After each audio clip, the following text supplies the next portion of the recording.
Now, what starts with the letter C? Cookie starts with C. Let's think of other things that starts with C. Who cares about the other things? C is for cookie. That's good enough for me. C is for cookie. That's good enough for me. C is for cookie. That's good enough for me. Oh, cookie, cookie, cookie starts with C. Oh!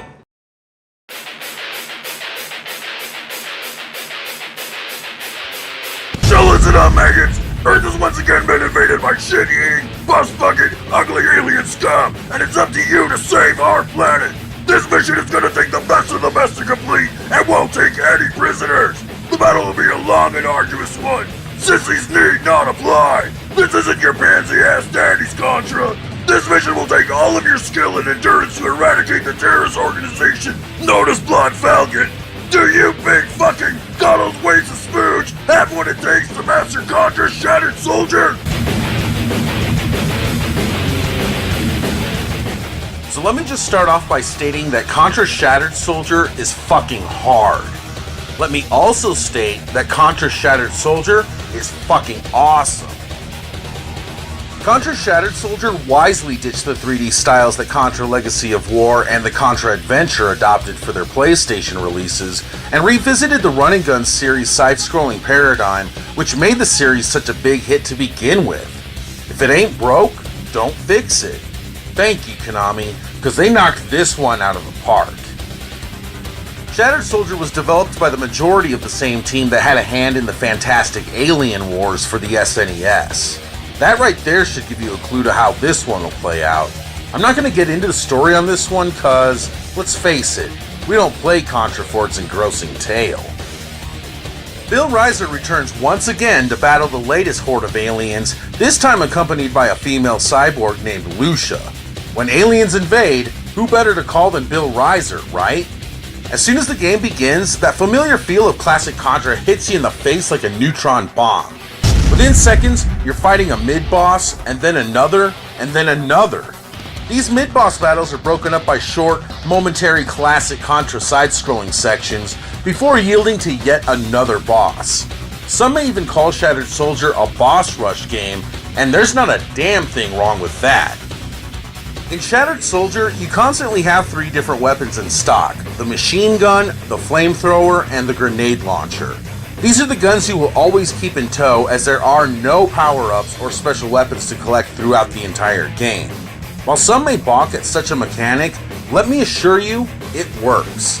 Figuring out which weapon is best utilized for each specific situation is part of the fun, and switching up weapons on the fly in the heat of battle adds to the strategy that this game requires. Each gun does offer a special shot if you double tap and hold the fire button, so there is a bit more variety to your firepower than initially presented. Using different combinations of guns and special shots against aliens is an absolute blast. No pun intended. Introduced to this edition of Contra is the destruction rate. At the top of the screen is a hit rate indicator displaying your destruction of the enemies throughout the stage up to your current position. The goal is to finish each stage with a destruction rate of 100%. Learning where everything is that can be killed and or destroyed is a ton of fun and will take a shitload of practice to master. At the end of each stage, your stats are tallied and you're graded based off of your performance. Like I mentioned before, the goal is to obtain a 100% hit rate, but other factors play a role into your final score. Each time you or your partner loses a life, that's a deduction of 2%. In order to finish the stage with an S or perfect ranking, you must complete the stage with no less than 100%. So that means that just one life lost will downgrade you to an A ranking at best. If you have to continue on the stage, that's a deduction of a whopping 10%. Now, how this system works in the larger scheme of things is like this. You begin the game with the ability to choose which of 4 stages you wish to begin with, a la Mega Man. In order to tackle the 5th stage, you must have a minimum average of an A ranking between the 4 initial stages. Not to worry though, if your ranking falls below this, you do have the ability to replay whichever stage or stages you failed to get the minimum ranking on in order to increase your average. Once the 5th stage is played though, you can no longer replay the previous 4. Now you may wonder, why would that even matter once you get to stage 5? Glad you asked. If stage 5 is defeated with anything less than an A average, the game ends and you're shown an ending. A bad ending. In order to continue battling the evil aliens to save the world, you must maintain that A average. It's not nearly as easy as it sounds. In fact, it's going to take a hell of a lot of practice to finish stage 5 with anything above a C average. It's simply unforgiving. The same can be said for stage 6. In order to fight the final boss, you must maintain that A average, otherwise you can't beat the game. I don't even know how much practice it took me to finally reach this feat, but I can assure you, it took a lot. Now thankfully, in typical Contra fashion, there is a 30 lives code, but you still need to earn those A's to finish the game. If you get a 100% destruction rate at the end of a stage, you can still earn an A with a minimum final score of 86%. That means you can lose 7 lives. If you think it's easy to pull this off between 2 players, 7 lives lost combined between the 2, then let me hit that crack pipe. The inclusion of the destruction rate to Shattered Soldier is absolutely brilliant and adds so much replay value to the game that I've easily racked up over 70 hours worth of play on it. Yes, the game does keep track. Okay, so now that we've covered the destruction rate, how does the actual game hold up? The graphics are smooth and scroll beautifully in a 2.5D fashion. The controls are sharp and responsive, with the ability to stand in place while firing in 8 different directions, not to mention the ability to strafe. The shoulder buttons are utilized for these maneuvers, which are absolutely mandatory in order to be successful, and are also used to switch up your firepower. Evil mechanical robots consistently attack throughout the game, reminiscent of Decepticons.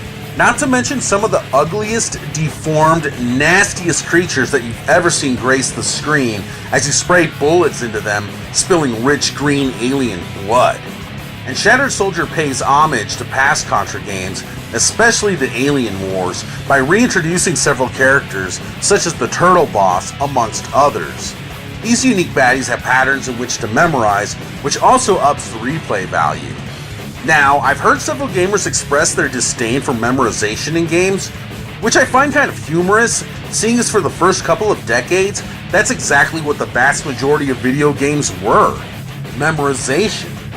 Now this can also throw a monkey wrench into the works when playing with a friend, because chances are each individual player will have their own way of getting through the game. The way I have this pattern memorized, or scroll the screen at this particular part, may be different than how you do it.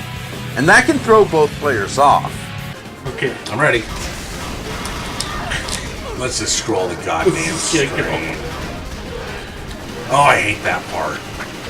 And the enemy's stamina doubles in 2-player mode. Yowza! Now we can't leave out the music. The soundtrack in Shattered Soldier, just like pretty much any Contra game, is absolutely astounding. From heavy metal riffs to quick beat techno chops, the tunes mirror the fast-paced ferocity that is Shattered Soldier, and is quite possibly my all-time favorite OST on the PS2. If there was ever a soundtrack to pump you up for mass murder, this is it.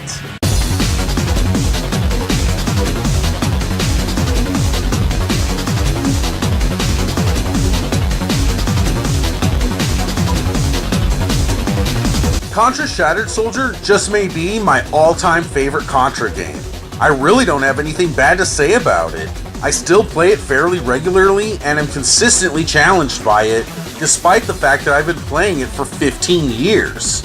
If you're a Contra fan and haven't played this one yet, you should be in jail, because that's just plain criminal.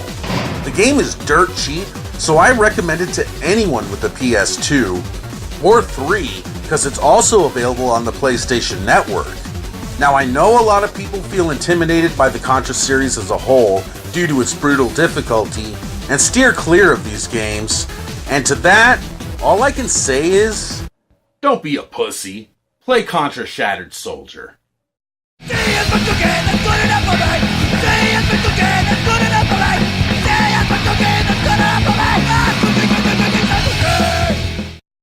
Remember, Sally, when I promised to kill you last? That's right, Major. You did. I lied. Now, when you think of the 80s and of Commando, chances are the first images that appear in your head are ones of Arnold Schwarzenegger running around, spraying bullets everywhere, pissing all over some bad guy's party, and in general, just fucking shit up. But there was also another Commando in the 80s, a highly addictive run-and-gun arcade game by Capcom, later ported to the NES. In Japan, the game was released under the title Senjo no Okami, or in English, Wolf of the Battlefield, later renamed to Commando when Americanized for the States. Commando was a highly influential title for the run-and-gun genre, and it wasn't long before a sequel emerged. But this is where things get a bit murky, as the Capcom NES hit Bionic Commando was marketed as the successor to the original. Now, even as a kid, I never bought that Bionic Commando was a true sequel. For one thing, the games are completely different from each other, the only similarity being the overhead run-and-gun conflict stages from Bionic Commando. Super Joe, the protagonist from Commando, even makes an appearance in Bionic Commando as a rescuable character, but that's it. That's where any references to the original end. Sounds more like a spin-off game to me. So when Senjo no Okami 2 was released to Japanese arcades in 1990, the game was once again Americanized for Western audiences when brought to North America, retitled Mercs. Although Mercs without a doubt looks to be more of a successor to Commando than Bionic could ever hope to be, any references to the original were left inconspicuously absent. Mercs is a damn good game and can hold its own, but it makes me wonder if it would have been more popular here in the States had it been marketed as the true Commando sequel that it is. Fast forward 18 years later, when the third installment was released as Wolf of the Battlefield Commando 3, adding the subtitle of the original Japanese release. Now this is where many gamers felt confused. What the hell is Commando 2? It's Mercs, goddammit, not Bionic Commando.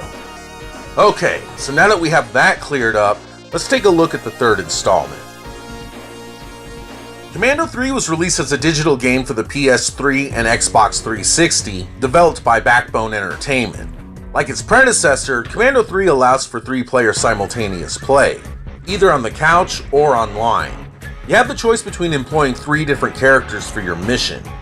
Wolf is the most balanced character, while Coyote has the largest health bar, but is the slowest of the 3 and carries the least amount of grenades, while Fox has by far the smallest life gauge, but has all kinds of hiding places to stash extra grenades. Each mercenary begins the game equipped with a machine gun, with the ability to blast any unlucky son of a bitch that stands in their way. You use the right stick to... You know what I just realized? I'm covering another shooter game. Another freaking shooter. Guns, guns, guns. Gotta love the ultra-violence. Trust me, I didn't plan it this way, but what can I say? It's fun to shoot the shit out of everything. Anyway, you use the right stick to fire your gun in 8 different directions, a la Smash TV, which works extremely well, considering that you have baddies crawling out of the woodwork from every unseen angle imaginable. The action scarcely lets up, as you're consistently surrounded by foot soldiers, tanks, and other bone-crushing vehicles, all of the while destroying shanty hideouts, manned gun towers, and rocket launcher-toting lowlives. Tons of power-ups and booty litter the battlefield as you traverse through 5 fairly long stages, such as health replenishing first aid kits, additional grenades, and the POW, a long-running staple in Capcom arcade games, which soups up your current firearm. Several guns are available and can be collected throughout, such as the spread shot, similar to the one in Contra, and my favorite weapon, the rocket launcher, which is basically just like having unlimited grenades. You begin Commando 3 with a set number of lives, and with no continues and no one-ups, the game can truly be a challenge. Like I mentioned before, there are 5 fairly large stages to tackle, each with their own specific, albeit boring, aesthetic, many with rafts to ride, or just like Mercs, vehicles to hop into with clunky-ass controls, used to plow over throngs of baddies like an elderly driver gunning it through a crowded farmer's market. The graphics during gameplay are clean, but otherwise pretty drab, but it's the style that I honestly don't care for at all. The cartoony renditions of the characters for Commando 3 just seem cheap and rushed. This doesn't fit the mood for the series, and feels really out of place here. Kind of like how I felt about Double Dragon Neon, but that's a tale for another time. The music is also uneventful, and most of the time can't even be heard over the loud gunfire and explosions that are constant throughout the game.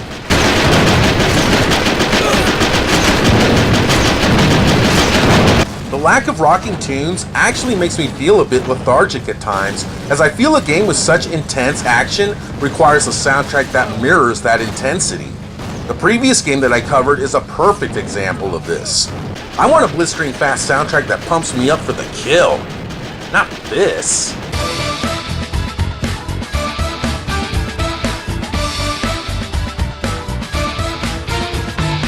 Without any continues or extra lives, Commando 3 is pretty challenging. Like all games of this ilk, Wolf of the Battlefield is best enjoyed with friends. But even then, the game can be a real bitch, as you'll have to share items and decide on the spot who needs what the most. POWs can be rescued and secret rooms accessed for additional points, but without extra lives or even trophies to earn, what's the point? That's right, you heard me. No trophies. What a letdown that the PS3 version is completely devoid of extra achievements, while the Xbox 360 version has 12 achievements to unlock. What the hell, Sony? Why not offer an update or patch that adds these trophies? I realize the game is old, but if Xbox can do it... So overall, Wolf of the Battlefield Commando 3 is a pretty fun game, but at the same time does feel like a cheap rushed digital title. While the 5 stages that this game has to offer are pretty long, I would have liked to have seen at least another stage or two added to the overall mission. The game suffers from mediocre visuals and a forgettable soundtrack, but on the other hand, has excellent responsive controls and non-stop blood-spilling action. Commando 3 usually goes for $5, and often even cheaper than that, as it's usually included in Capcom's numerous flash sale specials. For this price, how could I not recommend it? Check it out.